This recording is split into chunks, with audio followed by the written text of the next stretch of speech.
3வது ஆத்துமம் நரகத்திற்கு தள்ளப்படும். யமதர்மராஜன் கணக்கு பார்த்து ஆத்துமத்திற்கு தண்டனைகளை வழங்குகிறார். உயிரை கொன்றால் அது எரியும் நெருப்பில் விழும். மறைமுகமாக பாவம் செய்தால் அது கொடிய விலங்குகளால் குதறப்படும். மோசமான செயல்களுக்கு அது நெருப்பால் சூடான கம்பியில் தொங்கவிடப்படும். ஆனால் அனைத்து பாவங்களும் ஒரே பிறவியில் அழியாது. சில பாவங்களை யமதர்மராஜன் ஒரு பொட்டலத்தில் சேர்த்து மறுபிறவிக்காக வைத்து விடுகிறான். அதுவே மறுபிறவியில் இந்த ஆத்துமம் கஷ்டங்களை அனுபவிக்க காரணமாகும். 4வது ஆத்துமம் மனோமய கோஷம் அல்ல விஞ்ஞானமய கோஷம். பிரம்மலோகத்திற்கான பயணம் மற்றும் ஞானம் பெறுதல். ஞானம் தவம் செய்த ஆத்துமம் பிரம்மலோகத்திற்கு செல்ல வேண்டும். ஆனால் பிரம்மலோகத்திற்கு செல்ல 1 ஆண்டு ஆகும். ஆனால் பிரம்மனுக்கு 1 நாள் என்பது மனிதர்களுக்கான 1 வருடம்.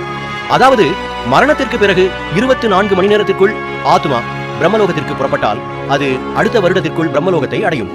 ஆனால் அது 24 மணி நேரத்திற்குள் புறப்பட முடியவில்லை என்றால் அடுத்த ஆண்டு அதன் மரண நாளில்தான் புறப்பட முடியும். இதன் காரணமாகவே குடும்பத்தினர் தீதி, படையல் போன்ற செயல்களை நடத்துகிறார்கள். இந்த தீதி